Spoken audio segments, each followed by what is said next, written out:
चला तर मंडळी, आज ना मी दुपारच्या जेवणात बनवले मस्त असे चमचमीत पनीर छोले.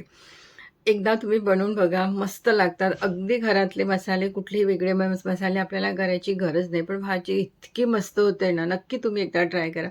सोबतच मी मटर पुलाव बनवलेला आहे, मस्त एकदा बासमती पुलाव बनवलेला आहे. तर त्याकरता मी घेतले छोले. छोले अर्धा वाटी छोले आहे, कारण आपण पनीर छोले करतोय. ती रात्रभर भिजत घातले. भिजल्यानंतर 2-3दा धुवून घ्यायचे. नंतर त्याला कुकरमध्ये घालायचे. त्यात पाणी घालायचं. पाणी मात्र अगदी कमी घालायचं.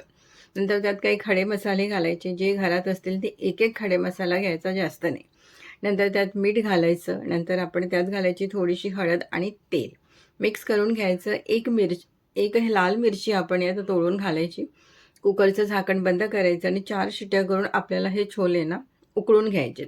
थोडंसं गरम पाणी घेतलं. नंतर त्यात घालायचं हळद, लाल तिखट घालायचं, थोडासा आपण छोले मसाला घालायचा, जिरा पावडर घ्यायची, काश्मीरी लाल मिर्च घ्यायची आणि 2 चमचे धने पावडर घ्यायचं. हे सर्व मसाले मिक्स करायचे. असे मिक्स केले की काय होतं, मसाले व्यवस्थित मस्त अशी फुलल्या जातात आणि भाजीलाही मस्त चव येते. आणि ते छोलेसुद्धा आपले मस्त उकडल्या गेल्यात. हे बघा, जास्त ओव्हर कुक करायचे नाही आहेत आपल्याला. तर हे आपण साईडला ठेवूया. तेल गरम करायचं आणि त्यात घालायचं जिरा आणि थोडंसं आपण त्यात घालायचं हिंग. हिंग घातल्यानंतर आलं लसूण घालायचं. मी कुटून घेतलेलं आलं लसूण, याने चव मस्त लागतं. हे परतून घ्यायचं थोडासा कच्चेपणा जातपर्यंत. नंतर त्यात घालायचं एक कांदा आणि हिरवी मिरची. हे सुद्धा थोडासा डार्क रंग येतपर्यंत कांद्याला आपल्याला परतून घ्यायचं 2-1 मिनिट. नंतर यात आपण घालायचे मसाले, जे आता आपण गरम पाण्यात भिजवलेला ते मसाले यात घालायचे, पूर्ण घालायचे. मिक्स करायचं आणि हे 3-1 मिनिट आपण परतून घेऊया.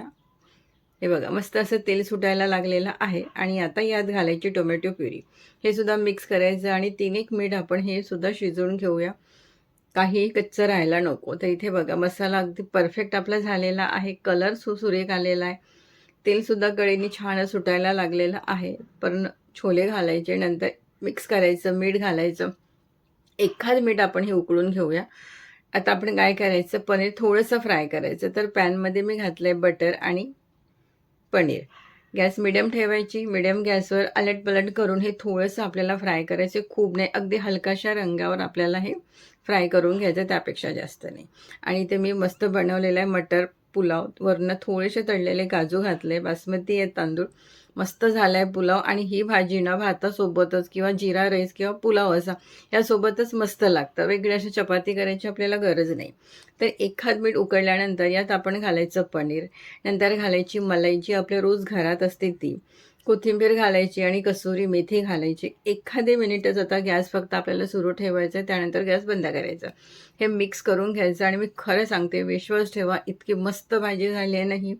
नेहमी आपण छोले बनवतो वेगळे, पनीर बनवतो वेगळे, पण असे छोले पनीर एकदा करून बघा. अगदी घरातल्या सामानातलं इतकं भारी झालं आहे ना.